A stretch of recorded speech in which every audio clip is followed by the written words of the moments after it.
Right, hello. I am pleased to be here with Mike, aka Bigman. Mike, I've never met before. This is the first time that we have spoke. The first thing that he does, I literally log on 5 minutes ago, and he's got that fucking shitty photo in the back. So that's going to give you an idea of how this is going to go. The little teapot. He's got the old. He's done that Google picture out. Huh? Chinese teapot, thank you. Chinese people. That Gula picture's been in the bottom of that filing cabinet or whatever it is back there since about 2006. There you go. There's the envelope, mate. I took it out of there just for you. Yeah. Very old. Yeah. But it is lovely to make your acquaintance, Mike. We did talk of doing this about, I don't know, 3 years, 4 years, maybe pre-COVID, whenever it was. I can't remember. Then obviously COVID came along. I'm always busy. You disappeared for a while. I want to talk to you about that because you seem to just disappear off Twitter. I don't know what happened, but you were quite active, and I followed you, and then you disappeared, and then you came back. I think you were on there as Bigman. You came back as Crypto Hopeful. Yeah. So the Crypto Hopeful. Yeah. So first of all, thanks for having me and finally meeting you. Lovely, lovely to make acquaintance with you. We share a lot of mentees, stroke members, if you like. I think so. Yeah. I hear only good things about you, which is, and quite rightly so. Yes, I did disappear. I'll be open and frank. We might as well start with go whole hog. So yeah, I suffered with a little bit of mental health at the time. Right. We call it that nowadays. It was probably more stress.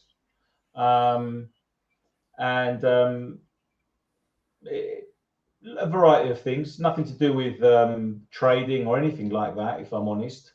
But I always use the Twitter as an angle of, I don't know, like most people do, I suppose, to talk to someone or something. Yeah. And you don't talk to your missus sometimes because they don't want to hear. So you try and find someone else who's got a common problem, if you like. And then I suppose, like most people I've come across, they decided that it was Twitter's fault and they switched off from social media. I was prescribed antidepressants and all that kind of crap, which I must say I had the prescription in my hand, walking around I won't say like an idiot. It is what it is. I was walking around quite lost, going to Boots. I remember standing in the queue once after about 2 weeks, thinking maybe I do need to take these. And fortunately, the queue was quite long, and I didn't. I walked out, and I tried to maybe brush it under the carpet, And to be fair, I'll tell you what. I think for me, what I do is therapy in itself, Ian. I don't know if anyone can relate to this. So, for example, take my looking after my. I didn't take on any new people in my private group for a while, but then as people and a lot of them just went a little bit quiet, so they were going about their own business. They weren't exchanging much, and then I realised, you know what, I'm going to open it up to a few more people because I kept this deft secret very quiet, and opened it up to more people. More people started to join. And it was just, and it's not just like everyone's a free-for-all. I have a lot of personal interaction with people, so it was like making new acquaintances. And the more I was helping, what I felt was helping people, and I don't think many can come back and say I haven't, to some degree. The more I felt I was giving some sort of positive impact upon their life, even if it's not just trying to stop them from gambling per se, and just wasting their money on some stupid tipsters or unable to bet or trade in effectively. I gave them a bit more of a positive outlook, how to perhaps manage and trade and how to find their trades a lot better and responsibly. And when I get a lot of feedback, and I've got goosebumps now, I mean, when I get a lot of positive feedback, it helped me, it lifted me a lot. And it was only about, when was it? And I've done it about a year or so ago, just before Christmas. I think it was this one gone, 18 months ago. I just opened up a free channel, and I thought I'd just give some free tips away for Christmas money, shopping money. Try and do as best as I can for people. I had about 400 or 500 people join back then as well. I stopped that after, because again, you get people. I was getting some responses that weren't great, which was similar to the one we spoke about just before we went on air. Yeah, so I kind of like reappeared, but I was always crypto hopeful since 2011. So I was always into cryptocurrency, trading, all of that type of thing. If you like, I think the Betfair journey started around about that time, if I'm honest. So thereabouts. So yeah, so that's why I went away. In terms of where I am in myself right now, I'm okay. I'm fine. I never went on the antidepressants. I think it was more the GP that I never met before in my life. I went in with a bad bag, and I shit you not, I actually left with a prescription for antidepressants, and in the other hand, honestly, mate, an appointment with a bariatric clinic to cut half of my stomach off. Yeah. Now, obviously, she never prescribed that, but she gave me she fought for 40 minutes with a GP. She fought really hard to get me into the bariatric department, only for themselves I was too obese. Now, I'm big man, but I'm not. No, you don't look. You don't. I'm not fucking roly-poly, man. Do you know what I mean? No, I know you've been dieting a bit. I saw, obviously, on Twitter, I see you post about your carnivore diet. Yeah, so about 3 stone. So I'll be honest, when I logged in there, I don't look at you and go, look at this fat bastard. You look perfectly normal. Thank you very much. I mean, when I had the consultant actually with the bariatric clinic, and I saw this consultant, this lady, I must say the people outside were in chairs. They were so big they couldn't walk. And I walked in and I said, what is it you're doing? You put in a band for 6 months. What are you doing? And he said, well, no, it's too late for that. Right, so what are you doing? And she looked at me as if like, are you clueless? And she started doing me a schematic of what's a stapled version of this surgery. She says, oh, you can't do that because you probably break the staples. As if to say that I'm a pig and I'm going to eat until I burst the staples. The band, oh, you're too far gone for the band. Oh, no. So, okay. So then she drew a stomach, and then she put the perforated dots. So this is going to be removed. And then this tube here will go over to here. And I was baffed, and I said to her, so how long's that for? Like an idiot. That's where my mind, of course it's indefinite, forever. Oh, it's permanent. Immediately, I just said to her, fuck that. I'm not doing that. Fuck that. I said to her, am I really? I mean, do I really need to have this? And she looked me up and then says, well, you hide it well. Love it. And I thought, right, but I'm looking at the people outside. They can barely walk. They can't see their ankles. I mean, you know and that was it. She gave me, well, listen, you need our help. You can't do it on your own. There you go. Go and stand outside. Take your bloods, and we'll make an appointment for the consultancy with the surgeons and all that type of thing. And I mean, in the state of mind that I was in, we start having silly thoughts and everything as well. In the state of mind that I was in, I thought, I did stand outside. I looked at the chair. Should I wait here or not? I sat down. It was going through my head, and literally 2 minutes later, I got up, I walked out, and I was just saying, fuck that, until I walked 10 minutes to the car. I lost 10 kilos that month, and I put on about 30 after, because I got a little bit complacent and blasé about it all. And that's just been me, I mean, when my missus met me, I was 74 kilos, kickboxer, martial artist, and I go to, well, you're lucky, you got 2 for 1 now, but 148, 49 kilos later. But joking aside, obviously for my health and everything. And can I ask how old you are? I'm 48 at the moment. Right, yeah. So, yeah.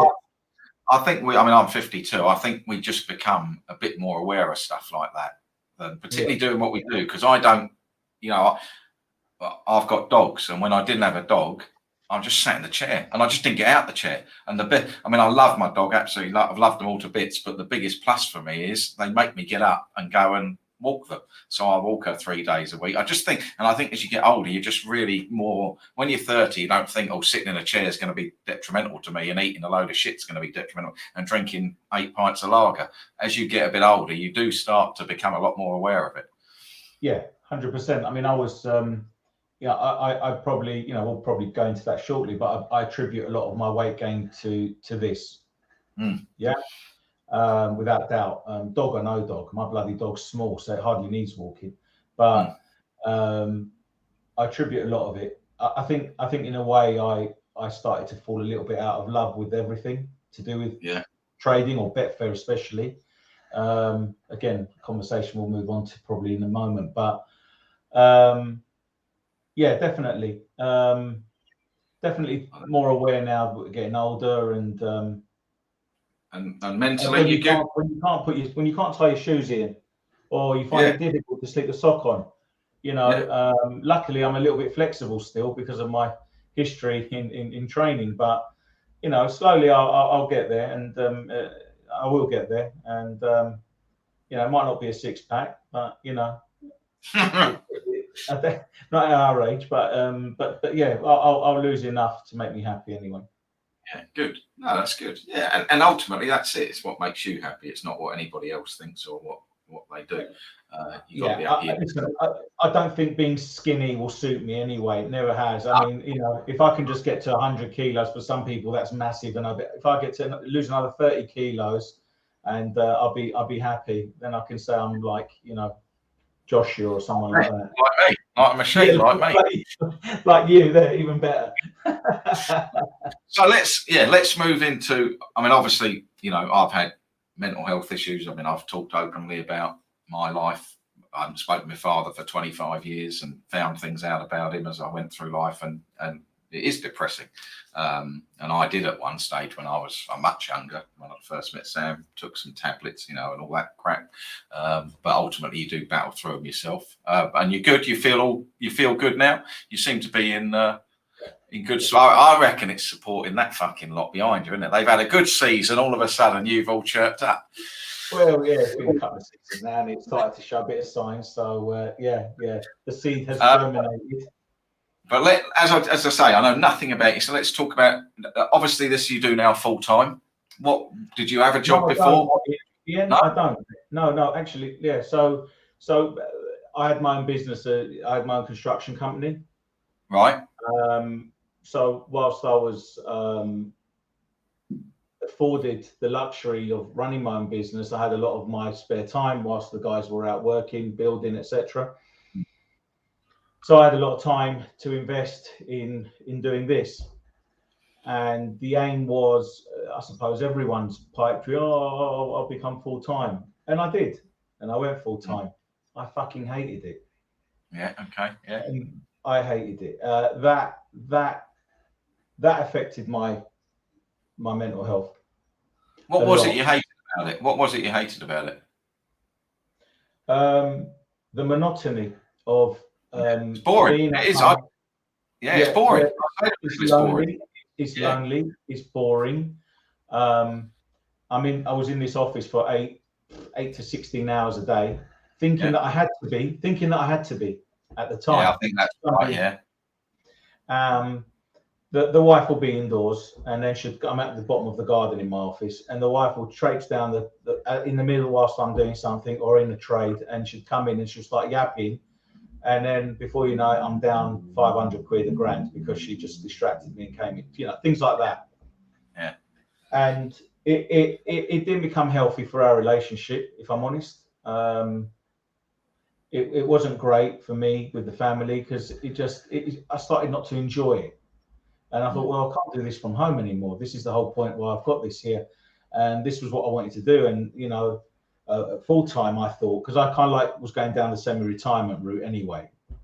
And I honestly, for about 15 months here, I did it, and I just didn't enjoy it. I put on about 3 stone in weight. So from 20 stone, I got to just over 23. I wasn't healthy. I was smoking again a lot. As I said, things weren't great, and things, this wasn't. It was the opposite of everything I thought it would be. You thought it would be, yeah. The opposite, the complete opposite. I became a moody bastard, angry. It doesn't take much for me to get angry, but I was angry all the time. Yeah, I didn't enjoy it. I wanted to get out and about and away from it, and that's what I mean. I really did detest it, the whole thing, everything. I was starting to draw towards more conventional trading as well, and I was more interested in that to a degree as well. And slowly, and then I decided, you know what, things evolved anyway with what I do and how I trade and how I teach. And to be honest with you, what I tell my guys is careful what you wish for. You can earn a decent amount of money in very little time doing what we do, and you do not need to be full-time. You really don't. We trade very differently to how you do, Ian. Yeah. I think that's right. I think that what you said there, the most telling thing is people think you've got to sit here for 14, 16. I've really made a seismic shift in my life. See, I was a bit the other way, because when I started, I just did lay the draw, and I didn't do anything else.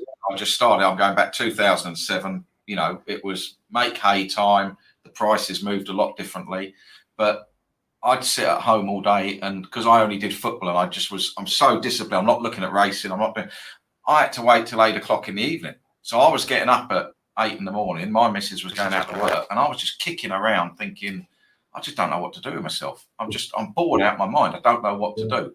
And that really was how the website started, just to give me something to do. But I got into that. Then the website consumed me, got too much, 2018, 17, 18. And I've taken people on board now to help me with that.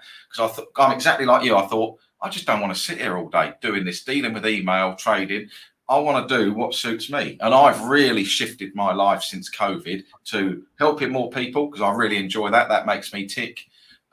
Looking at how I trade and changing it so that I don't have to sit here all day. I've got a lot more automation now than I ever had. I do less for bigger money. So I'm not sat in. So I've really shifted. And I do think that there's this thought from people that, it's hard because, what we do, you've got to have a certain mental capabilities to do it. But I think people just think, I've got to sit here 12, 14 hours a day and trade. And you haven't. It's why I've never really got into the racing side, because I just sitting there all day trading, racing. I think I would probably end up in a loony bin. 100%. I mean, with the football side, how I got into it was from Goal Profits at the time. You know why? Because I was a bloody first thing that come up. They've got good bloody marketing, so it came up first on the thing. I looked into it. I thought, okay, so have a look at the data, loads of data, and there's the problem. And forgive me if I said something which was a little bit maybe more context required when I said about we don't trade like you. I don't mean it. I mean it specifically about what I'm going to say now. And what I went through with regards to data, your data crunching, and everyone spends loads of hours thinking they have to find some sort of angle, the holy grail, whatever you want to call it.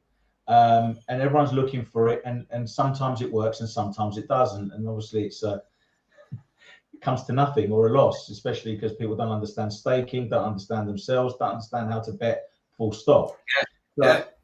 And that's how it was. And the chat room is just there to G everyone up. And obviously everyone's just posting stuff. And then I started posting.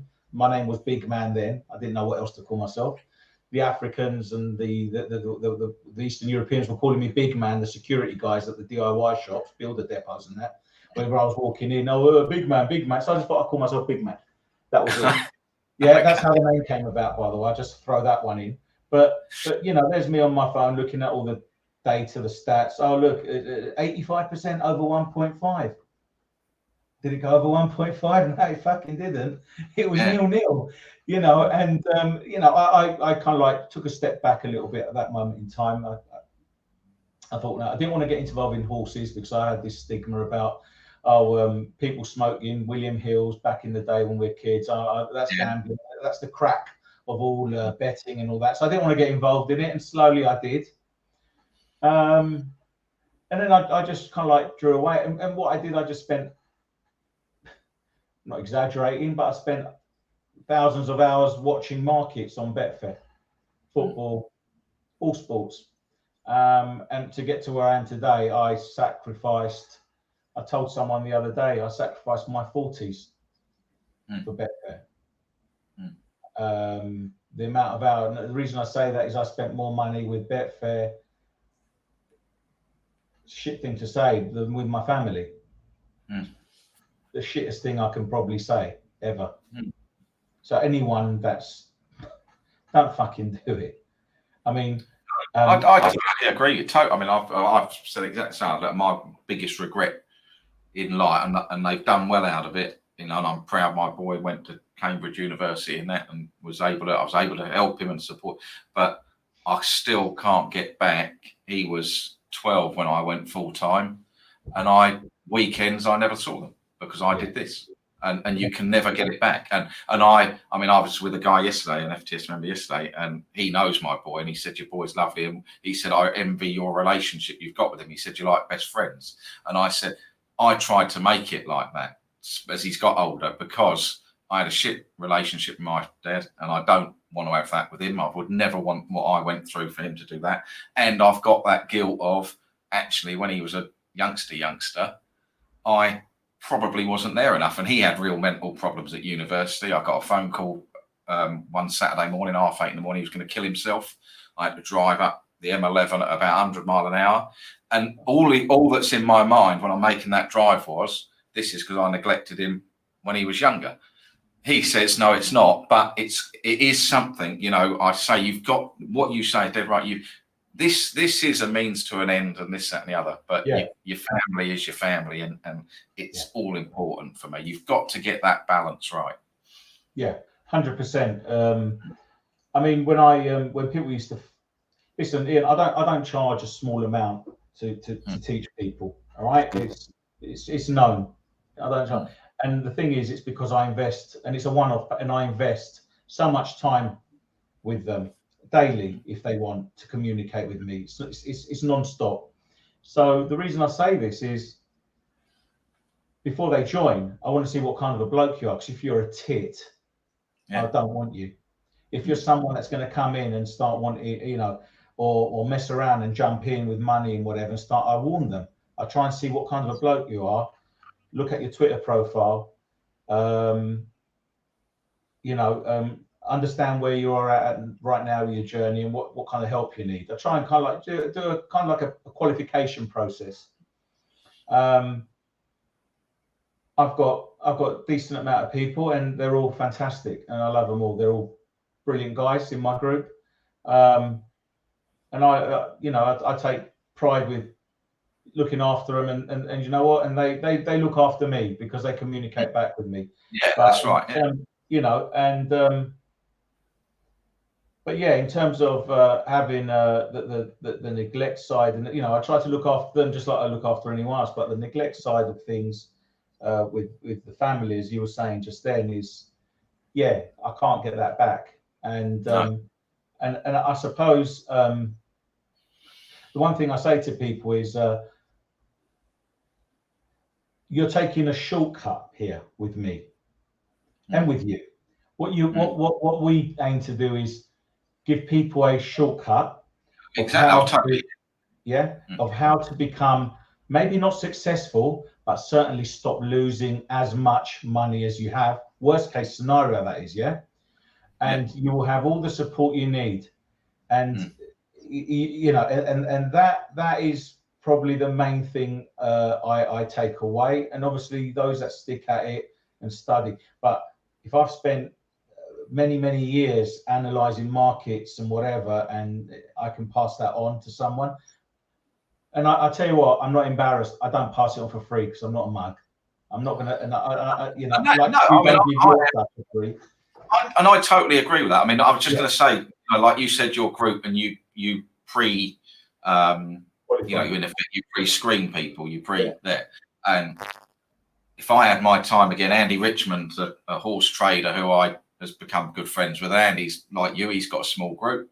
that pay him. And when I got talking to Andy through doing one of these, exactly as I'm talking to you, the first time I'd met Andy was doing one of these. Got told, he said he got a group, this, that, and the other, and he actually has another guy pre-screen them. So Andy's got one of his guys who's worked with him for a while, who then sits and has an hour with these people before he says to Andy, yeah, he's okay, or we don't want this guy in.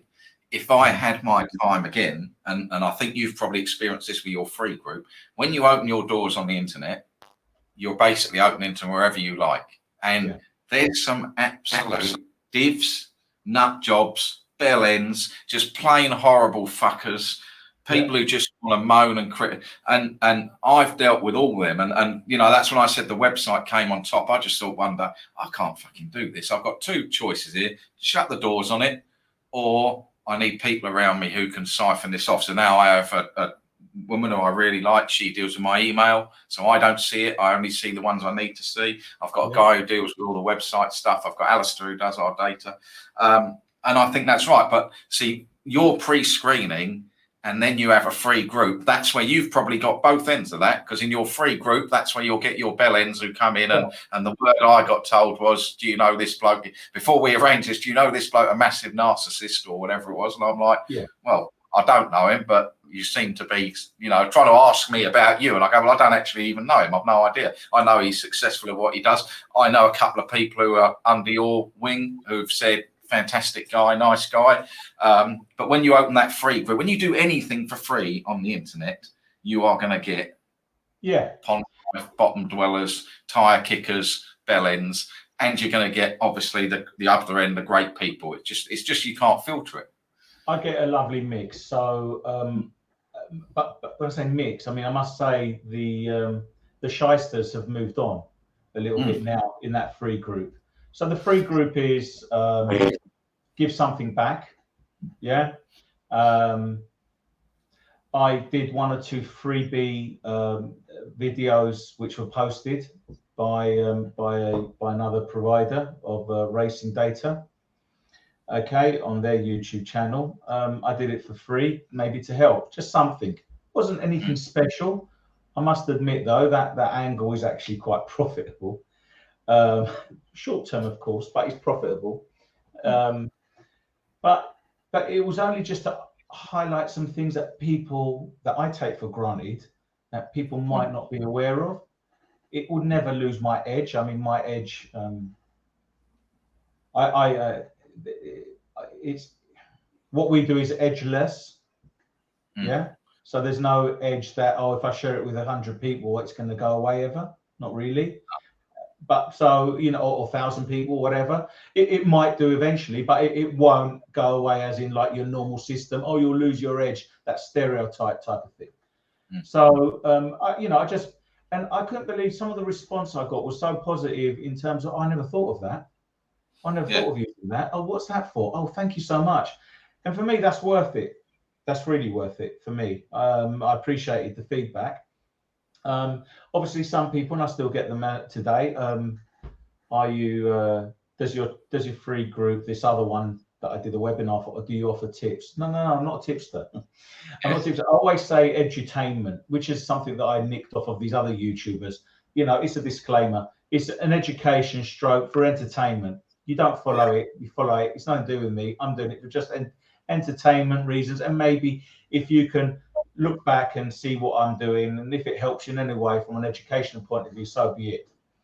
But you know, I'm pleased to say the strike rate's good. I don't see too many people complaining or horrendous posts on my Twitter feed saying this bloke's a scam or anything like that. I'm sure before interviewing me, you would have had a look yourself to see what kind of a scammer I am. I honestly didn't. I've kind of given up on Twitter again. Part of that, I think it was really handy in COVID. I tried to do one of these every day through COVID just to keep people going, because it was a strange time for all of us. And I was quite active on Twitter, and I quite enjoyed the banter of it myself then, but I've just found it all a bit cesspitty since, and I just got a bit fed up. I just got a bit fed up with it. And again, you look at life and I think, you know, you get that thing on your phone. I got an iPhone. It comes up screen time. You've spent like 3 hours a day or whatever, or two. And I just thought, what the fuck am I doing? So I sort of said to the guys, look, can we get somebody else to manage the Twitter? I do think FTS, we should have a Twitter presence. I do post very intermittently, but I just I used to have it as an open tab on my computer. I just binned it off. I just thought, no, I'll just, there's nothing on there missing it that's going to change my life. No, I mean, I go on it every now and again. I mean, I'm not looking at any news feeds like I used to, anything. Like I might just post something of relevance of whatever someone's achieved or what we found as a topic, just to keep the account going, so to speak. It's not by all means I don't go on it.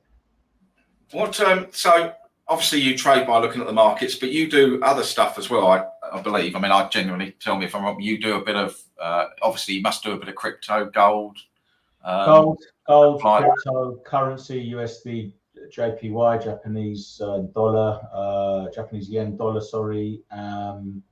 gold are the two that I like most. Some oil now and again. I have a separate channel which is just for my members and whoever wants to join. A couple of my members have moved more into that and left Betfair behind. Right, yeah. What we kind of like started off with, or what we teach is, what I teach, if you like, is very much it's technical analysis, if you like. Yeah. I must say the vast majority of all my tips, there's no data involved at all. Even with football, cricket, tennis, nothing. So I don't know I don't even know the rules of cricket, if I'm honest. I mean, do you know what I mean? And I'll tell you what, it's quite exciting. The MLC, Major League Cricket. I mean, it's awful to watch. There's no one in the stands. I've never heard of it. Never even heard of it. I don't know what you're talking about. Just started last week, mate. Major League Cricket in 38, 40 degrees. Americans, the Yanks have started the cricket. Americans? The Americans, mate. Cricket team. Yes, mate. They're fucking shit. I tell you what. I'm sure. They play like as if it's baseball. The way I must say, they do get an awful lot of sixes, but some of them are the way they swing. But the bowlers are funny. A lot of them are, I don't know if they're proper, if they're imported, so to speak, or they're invited over to play. So, but they're trying to throw some money at it. The crowds are mainly South African or Aussies. A couple of Brits here and there, expats that are watching the game. There might be a couple. They interview them, you see, as when they have these little breaks or timeouts. And they say, "How you doing?" And then some American will say, we don't really know the rules, but it looks really good fun. Nothing, all right, fantastic. It's T20, so to speak. So just 20 overs. And if we're talking about cricket, Ian, for me, cricket, horses offers probably the least attractive return. Football can do pretty decent, but horses no. Greyhounds no. So many of them. I mean, you could stay in front of your screen, and I must say it is a little bit crack-like. You want to keep on winning or whatever, and then so we leave those because you can't go and play with them. The cricket and the tennis, my friend, best risk reward. Yeah, I mean, I know a lot. I mean, I don't trade either of those. Tennis, it's all too fast for me. I'm a great believer in do what you're good at and do what you know. And cricket, I just never got into it. I mean, the volumes in cricket. So I'm not going to lie. I've looked at it at times and think there's got to be stuff in there. There's like millions and millions and millions going on.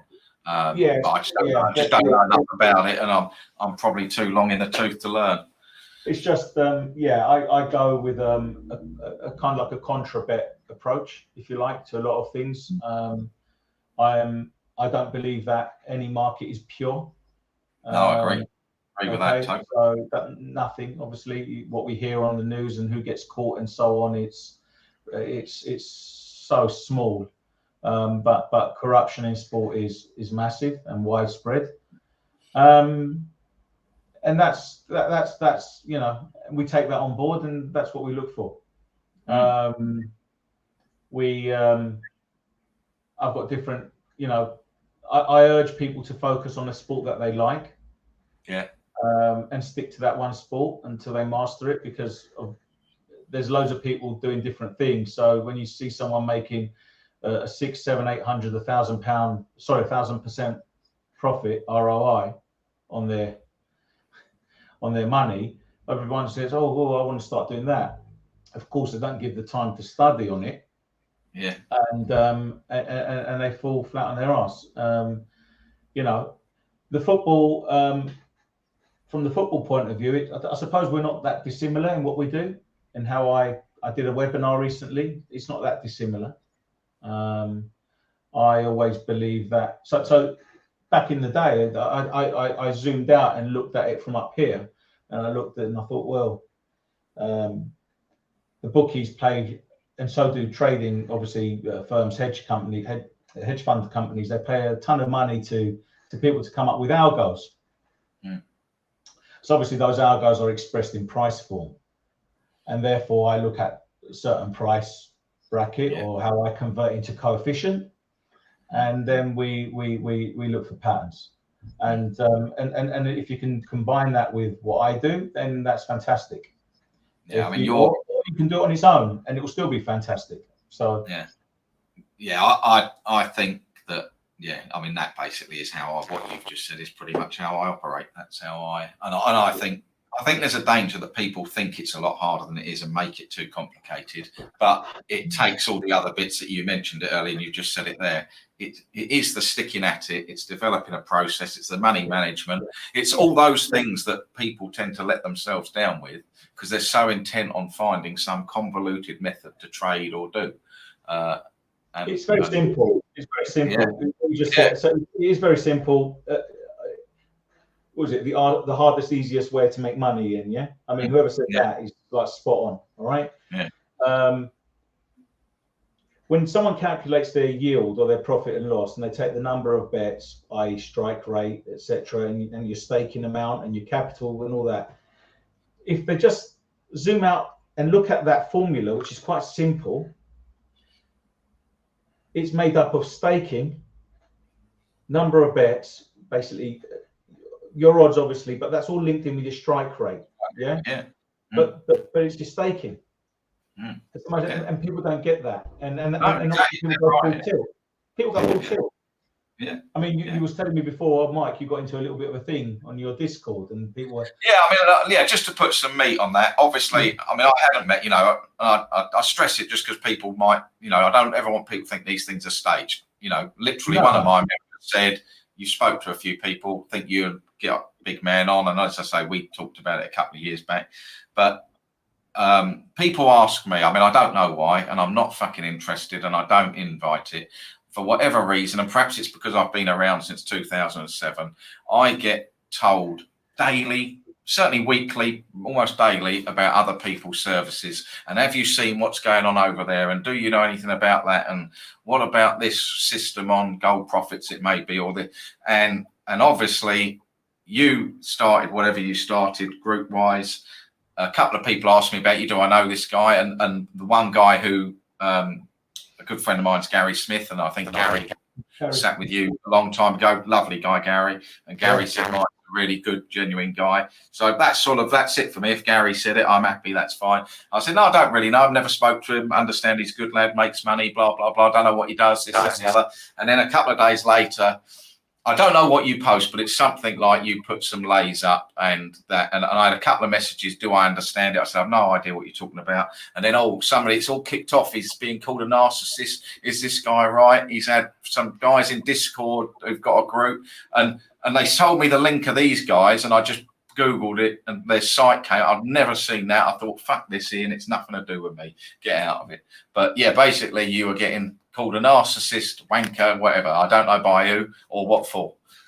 Yeah, I was called all of those things, and I called them a lot more back with one of my favourite words. I use that word quite a lot in jest. Okay. Me too. I have a rule called DBAC, don't BA. Yeah. And if you're one of those, then you're not on my channel. Bye. Finished. I'll give you nothing for free. Now I've just had a few people join. Someone said, "Oh, that's that fella from that trading community," and I thought, I don't really want him and his mates around, so I deleted them. And then someone said, "Oh, why'd you delete them for? They're professional traders."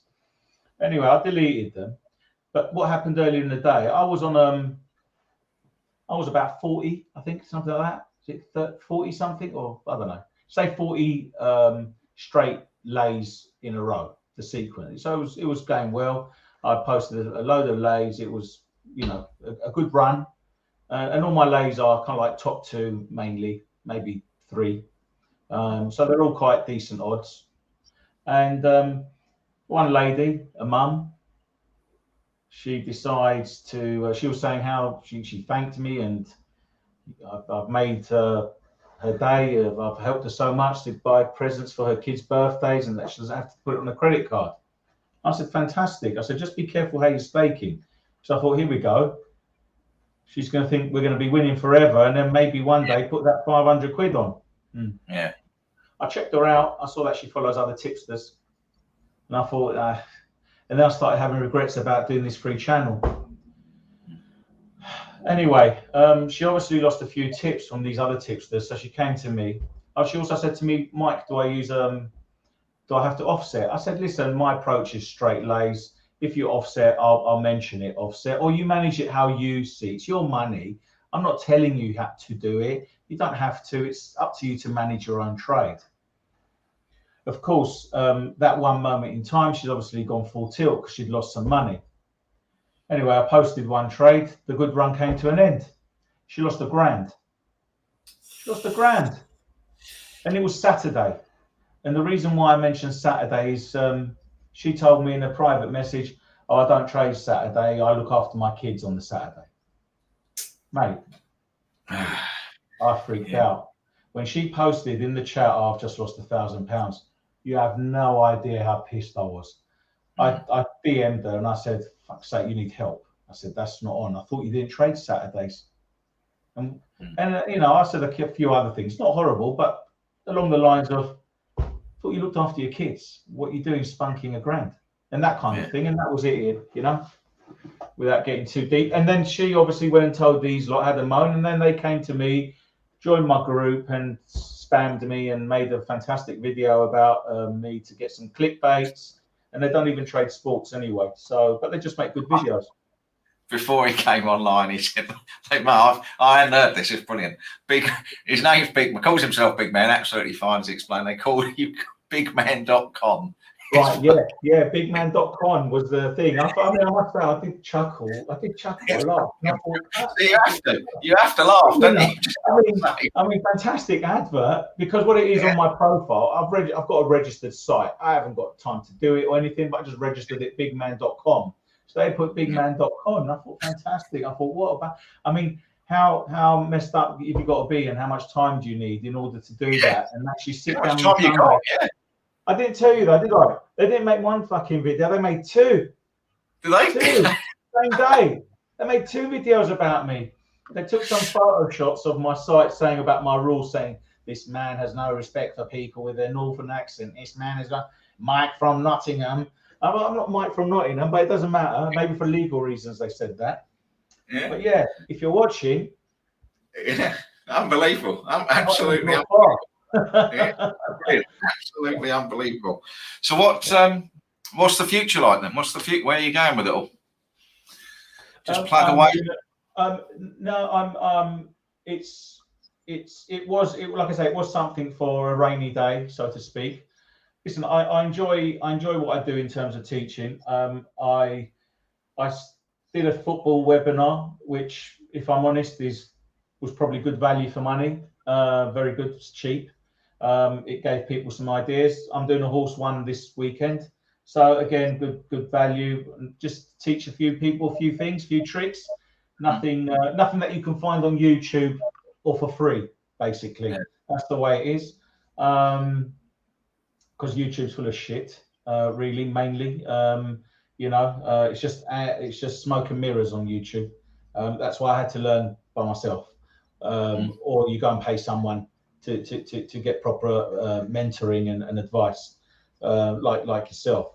But so that's that. I enjoy kind of like doing those kind of things. But where I'm going to be probably shifting more to the conventional stuff here, if I'm honest. Betfair, I mean, with the way it goes down, the site, the customer service is awful. The white paper, not sure what's going to happen with that or how it's going to go down. So I think that's I think that's a little bit muggy, everything. And I enjoy the strategy of conventional trading and chart analysis, and knowing that, you know what, I can switch off, mate, and I can go away and I can come back, and I know that I'll be in a decent place. I'll get an alert on my phone when the move's gone out my way or not, and that's it. Happy days, and I can just make my money on there. The Betfair is literally it's an addiction if you're on your phone or whatever. If you want to do that, best thing to do is delete the app. Only trade in front of your desktop, and ideally, either predetermine your trades and your entries, your exits, or use software. But definitely trade sitting down when you've got time and when you're alone. Yeah. The one thing I will add from the mental health side of things, if anyone's got any issues like that, or any trouble at home, you don't need to come out with and say, I've got mental health. If you're suffering with anything at all, whether it's stress at work, the missus, the kids, mum and dad, something's not happy, you're not happy, health wise, etc. Don't trade. Just don't trade. Don't do it, because you'll end up taking it out on the trade, and you'll go full tilt and you lose a load of money and you make yourself even more unwell. I think that's really valid advice. Really, and I would say don't trade, don't subject yourself to abuse on social media and all those things you can control. I totally agree with you. Definitely don't bet. If you're that way inclined, or you think you're going to find solace by making money, you won't, because making money will not make you happier if you make money, firstly, but losing a ton load, you'll just make it. I went through a stage where well, it's hard. I don't know, Ian, but I always tell people when they join, when you start winning, because you haven't experienced it, when you start winning, strike rate wise, you won't know how to handle it. Yeah. You'll think you're impervious. You'll think you're indestructible. Invincible, yeah. It's a feeling that it's not that dissimilar to someone who's losing all the time. It's slightly in a different place, you might think, but it's not. Someone that loses all the time, they get pissed, this and that. They might have different sentiments, but those people that think they're indestructible, they're no different really, because they'll still go full tilt one day, or they'll still lose discipline, and that's what it's all about. And I always tell people, learn how to manage that, and you'll be all right, because you never know when something might go against you and you'll lose, and how you're going to react to it. And I've had loads of people, when they email me, my mentees, when they email me and they say, you were fucking right about that. I didn't know. I thought I was invincible. I just, one guy, I was with the missus and I walked into the betting shop and I had a quick look and I put this bet on with the dog and it won. And my wife was thinking, and I thought, I'm going to print money. And then the next minute he blows it all and it brings him back down. And then what happens is, if you win 12 trades out of 13, 14, that drop after you've just lost one trade, it knocks your confidence so much, because you think you're bulletproof. And then if you just zoom out and learn to understand that actually I'm not going to win all the trades, and it's just the way it goes. Yeah, that's right. The horse can fall down, break its leg. No one ever knew that. Even the bloke that fixed the race, he didn't know that. No, it didn't go according to script. It wasn't because you were wrong. It's just the way it is. Yeah, and that's that word there, wrong. I think too many people focus on being right, and I never care whether I'm right or wrong. I just focus on, if that happens, the market's going to do that, and I can do that, and I walk away, and that's it. And I've always been like that. I mean, I've got more into golf trading over the last couple of years. I like golf. I played golf to a decent level, enjoyed it. I hadn't really looked at it, and sort of through COVID and that's when I really started. And for the last 2 years, I've traded golf, and I've got a very specific way I do it. And it is based on not who I think will win. I'm not even trying to find a winner. a lot of the golfers who I've traded have gone on and won. And people say to me, "Oh, if we'd stayed in, we'd have had the full." And I had Ricky Fowler the other day who won, and I'd put him up on Friday to, I do much like you. I put him up free for people. I've had people tell me I've cashed out too early. And I'm going, well, fucking stay in then. If you want, I put it on pod this week. A bloke emailed me, so I've ruined his Sunday night because he likes to trade the golf and watch it on a Sunday night, and I cashed out on Saturday morning.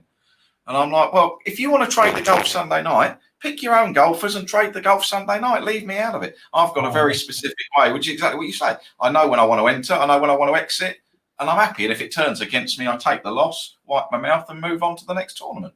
Yeah, that's, you can't win them all. I mean, that's a nonsense. I've not heard that one before. Yeah, and it is that acceptance, that accepting. I think one of the key things for all the guys watching us and people who look and go, I wish we could do that. Accepting that you cannot win all the time is probably right up there with your starting point of what you've got to do. Staking, accepting not everything wins. 100%. Get that, improve that. You will automatically become better at this. I mean, I must say, 100%. I mean, variance, no one likes it. I was never a system type of person. I couldn't accept losing. If I'm honest, and the way I trade now, I mean, I to a degree, if I follow a system blind, and not that I do, but just in terms of if I was to do something, like if I was to follow something towards a plan, like for example, I put out a list on Twitter based on the webinar that I did, and there was, let's say, I just went through the data and I picked out, there was the matches. I think out of all of these matches on Sunday, I attributed about, in total, there weren't 30 matches, but I attributed 30 trades to those matches. And 23 out of the 30 came right. I didn't trade all of those games.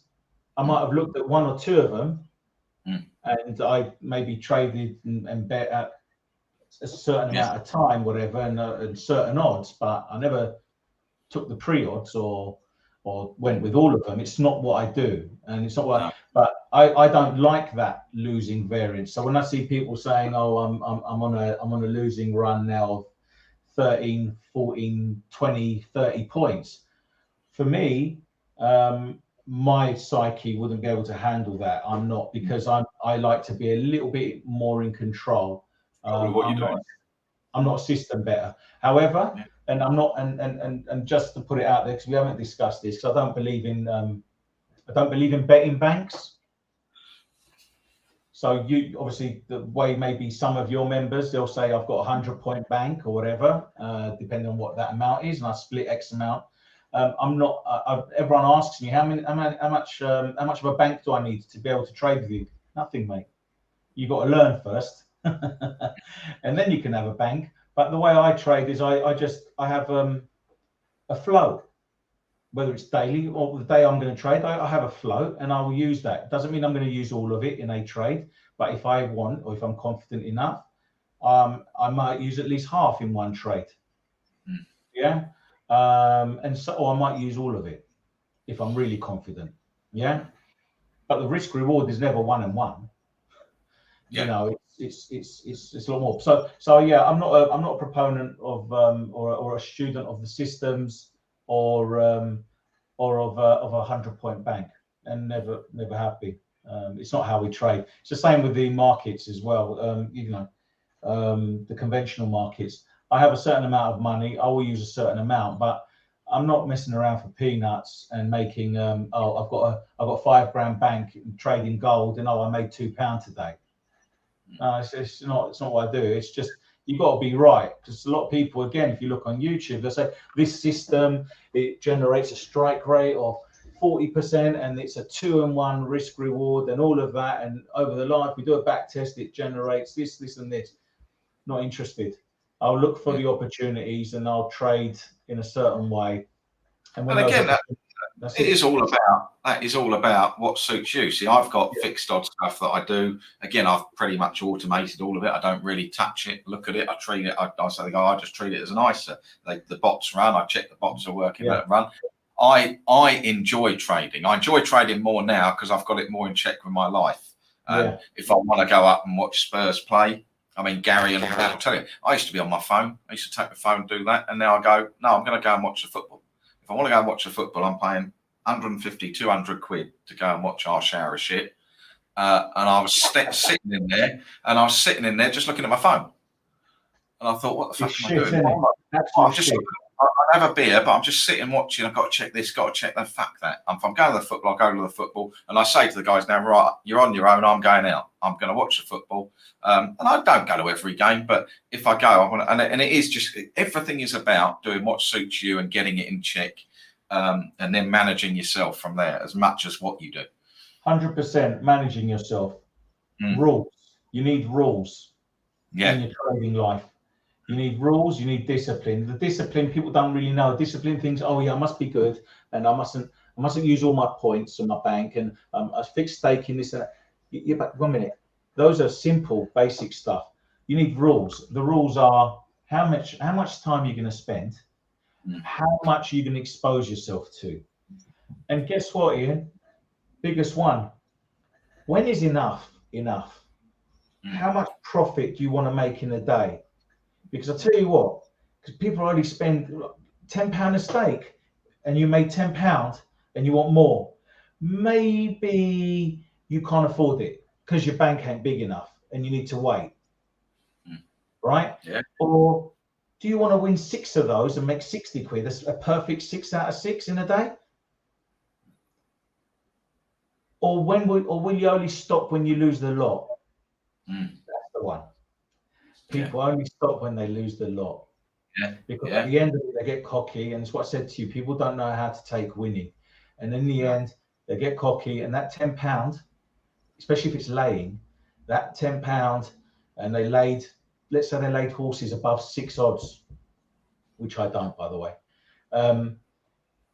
And they won 6 in a row and they made 60 quid in, right? Sorry, 50 quid, that's 6. 6, 60. The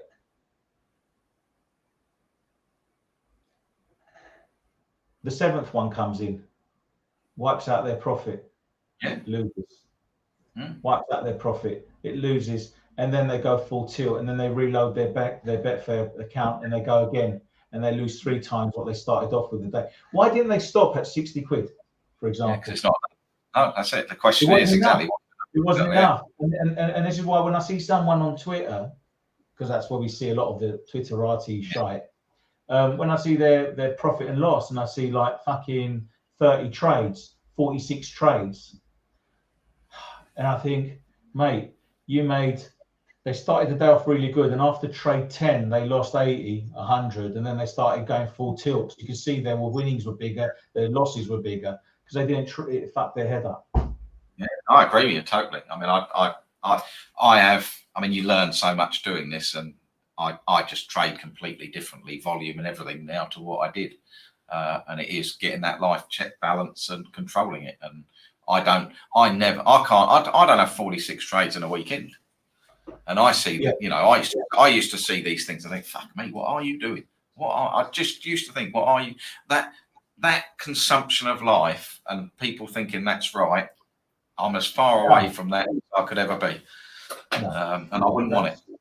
No, it's not me. I might go a few days without trading. Sometimes I can't be bothered. I don't want it. Or I just post. I just give my guys the attention. I suppose if I didn't have my group, then maybe I'm a little bit selfless, if I'm honest. I don't know. It might be taken out of context, but I give more than I get back. Yeah, and I'm okay with that. Yeah, and I think I am as well. As I said to you, I did a thing in COVID. One of the guys I work with, known him, he's been with me 2007. He put me in touch with him when he asked me a question, which I really never thought. You know, again, you're getting up towards. I was coming up to 50 at the time, and you're thinking like this, that, and the other. Kids have moved out. It's just me and the missus. You know, I was really conscious of that because obviously when the kids were home, they kind of filled their time, and all of a sudden they'd all gone, and now I've got to fill that time, or I felt I've got to fill that time. And he just asked me, what are your values in life? And I said, I haven't got a clue what you mean. He said, what's important to you? What are your values? I said, I've never really thought about it. He said, if you've got 1,500 quid, he said, there's a woman I'm going to get you to have a couple of sessions with, and she'll talk to you, and she'll go through this stuff. And I honestly went, yeah, all right. sent this 1,500 quid to a woman I know, and as I'm sending it, I'm thinking this is just nonsense, but it will shut him up about this, and if it's 1,500 quid to shut him up, that'll do me. They were the best sessions I've ever had in my life. This woman was fantastic. I just sat down with her, and she basically just picked my life apart, not in a bad way. You know, she let me talk about the things I wanted to talk about. She had a good way of getting stuff out of me, but she basically traced back to how I think, to bits in your childhood and that, not in a sort of medium way, but just like, you know, a bit like my boy. Why do you want this good relationship with your boy? Ultimately, it's because you had a shit one with your dad and you don't want to repeat that. And it is that. It is exactly that. And she traced it back and she said, one of the things that makes you tick is helping people. Yeah. And I said, it does. I do get a lot of pleasure out of helping people. Unfortunately, particularly on the internet, people take a cynical view when you're like that.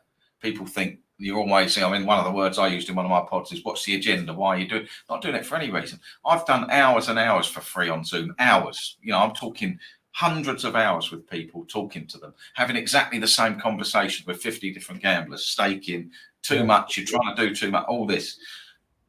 To the point, I think I've had enough of it, but at the time I enjoyed doing it. Right, come on, let's talk about this, guys. Let's do it. And I invited it on. Then you go, hang on, I need to cut back because you've invited too much and that. But it is giving. I do think that, you know, I don't know you at all, but I can tell that you're just somebody who likes to help people. And I do. I think it's a great quality, and there's nothing wrong with it.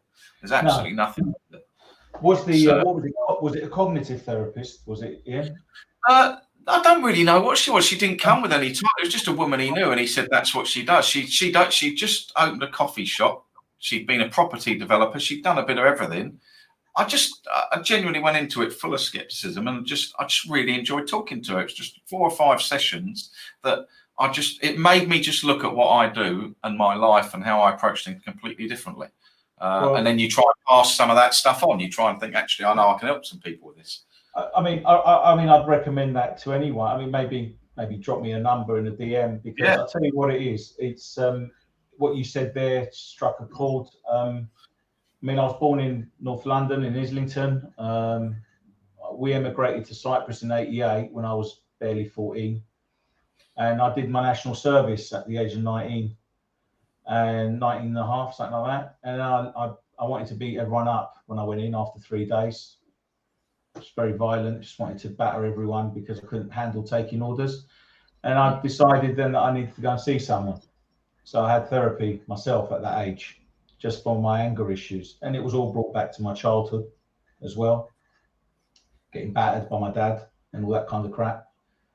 You know, the old Cypriot way. You know, unfortunately, when my father came into the meeting at the end, you know, he wouldn't accept it and stormed off. You know, he was in denial. I held him to account in my 30s, and then he started crying and he said, "Why won't you just forgive me?" All that kind of, you know, I get along with my dad, fine. He is what he is, but he's, you know, he's a man of principles, but you know, he admits his mistakes.